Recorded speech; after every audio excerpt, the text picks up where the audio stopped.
Before we begin, you're watching AI President Analysis. This is a political analysis podcast for education and discussion purposes only. No endorsements, no affiliations. All information is based on publicly available sources. CNN broke it yesterday. Russia giving Iran real-time intelligence. U.S. troop locations, movement patterns, strike timing. 6 Americans killed in Kuwait. Russian intel may have helped. This is Russia actively helping kill U.S. soldiers, and nobody's talking about it. March 5th, CNN report. Multiple U.S. intelligence sources confirmed. Russia providing Iran with satellite imagery, real-time updates, troop positions, base locations, not historical data, live intelligence as it happens. Kuwait drone strike. 3 U.S. service members killed. Iranian drone hit U.S. base. How did Iran know where to strike? Russian satellites, Russian intel, Russian guidance. U.S. officials told CNN, "We assess Russian intelligence directly contributed to Iranian targeting of U.S. forces. Direct contribution, not coincidence, not speculation. Assessment. This is an act of war, by definition. Providing targeting data that kills enemy soldiers is combat participation. Russia is not neutral. Russia is combatant against United States right now. And it gets worse, way worse. January 30th, 5 weeks ago, before war started, Iran, Russia, China signed trilateral pact. Not publicly announced, leaked afterward. Agreement for deepening cooperation on security matters. Not mutual defense treaty, specifically avoided that, but commitment to support each other against Western pressure. Translation: if U.S. attacks Iran, Russia and China will help. Not with troops, with everything else. Intelligence, technology, weapons, financial support, diplomatic cover, and they're delivering, right now, real time. Subscribe for WW3 Part 5. This is the series finale. Russia and China just picked sides. Subscribe to understand what happens next. Now, China, what they're doing is quieter, but equally deadly. China evacuated 3,000 nationals from Iran. That made headlines. What didn't make headlines? Chinese spy ships shadowing U.S. aircraft carriers. What really didn't make headlines? China giving Iran missile components right now. Persian Gulf, 2 Chinese intelligence ships, Type 115 class, shadowing USS Abraham Lincoln carrier strike group. Not just watching, actively tracking, relaying data. To whom? Iran. U.S. Navy knows, can't do anything about it. International waters, Chinese ships have right to be there, but their purpose is clear. Monitor U.S. positions, share with Iran, help Iran target U.S. forces. And then the financial support. China preparing to extend credit line to Iran, estimated $50 billion. Announced as economic partnership, reality is war funding. Iran's economy collapsing. Can't sustain war without external support. China provides credit, Iran buys weapons, pays troops, continues fighting. This is China bankrolling Iran's war against America, indirectly but effectively. And missile components, intelligence reports, U.S. officials told Wall Street Journal, China shipping missile guidance systems to Iran through third countries. Not complete missiles, components, guidance chips, navigation systems, dual-use technology. Iran's ballistic missiles hitting Israel, Tel Aviv, residential buildings, 9 dead. Chinese technology made those missiles accurate. Chinese technology killing Israelis, killing Americans, while China claims neutrality. This is shadow war. China won't fight U.S. directly, but they'll arm U.S. enemies, fund them, guide them. Hit the like button if you think China is effectively at war with U.S., because that's the reality. Like it. Now why? Why are Russia and China doing this? What's at stake for them? Putin said Khamenei's killing was cynical violation of international law, not because he cared about Khamenei, because Iran is piece of larger puzzle called multipolar world order, and US just tried to destroy it. Understand the big picture. This isn't just about Iran, never was. Since end of Cold War, 1991, one superpower, United States, unipolar world. US could do whatever it wanted, invade Iraq, bomb Libya, sanction anyone. Nobody could stop it. Russia and China hated this, built alternative, multipolar order, multiple power centers, not just US. Iran is a key part of that. Energy supplier, regional power, anti-US anchor in Middle East. If Iran falls, if US successfully regime changes Iran, installs puppet government, multipolar order collapses, proves US still dominant, still able to overthrow governance, still unipolar world. That's why Russia and China helping Iran, not friendship, survival.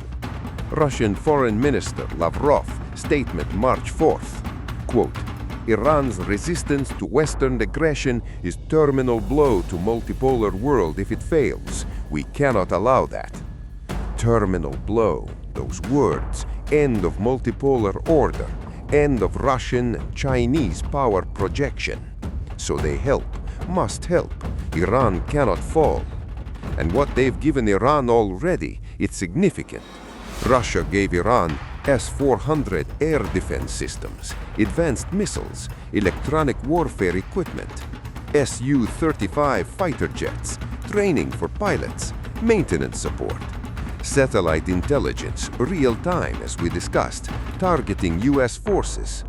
China gave Iran Beidou navigation system access, Chinese version of GPS, more accurate in region, missile components, guidance systems, dual-use technology, financial credit, 50 billion, keeps economy functioning during war, diplomatic cover, UN Security Council, vetoing any resolutions against Iran. This is comprehensive support, everything except troops. Why no troops? Because they can't. Russia fighting Ukraine, can't afford second front, manpower stretched, economy strained. China won't fight US directly. Economic ties too deep. Wars would crash both economies, mutually assured economic destruction. So they help other ways, and it's working. Iran still fighting, still resisting, not defeated yet. Comment if you think this is actually WW3 or still regional war. I want opinions. Comment now. Now the red lines.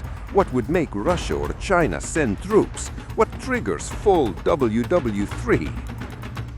Russia's red line, US ground invasion of Iran. China's red line, US bombing Chinese ships or interests. If either happens, troops deploy. WW3 goes kinetic. Russia made clear, publicly, multiple times. Airstrikes on Iran, acceptable. We condemn, but won't intervene. Ground invasion, unacceptable. Would require Russian response. What response? Not specified. Could be volunteers, mercenaries, Wagner-style forces, or actual Russian military. Depends how desperate Russia gets, how important Iran becomes, how much multipolar order threatened. Right now, airstrikes continuing, no ground invasion yet. Russia stays out militarily.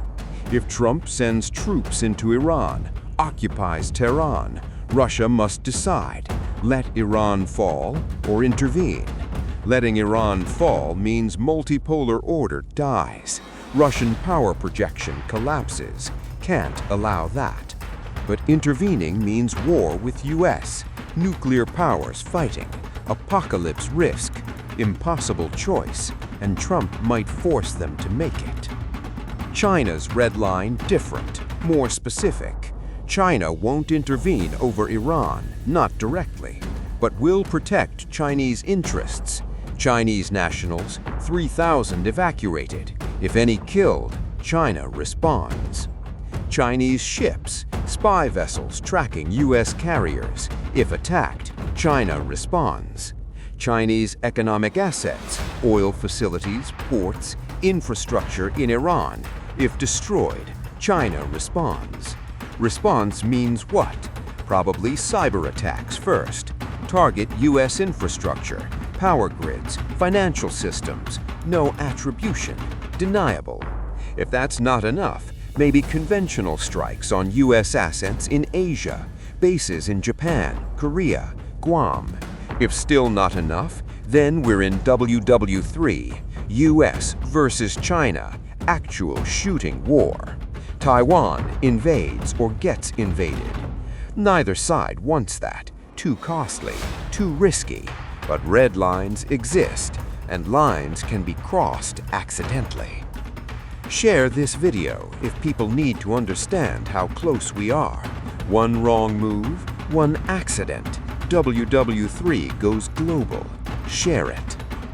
Final predictions. Where does this go in next 30 days? Russia and China already chose. They're with Iran, active participants. Question is not if they help.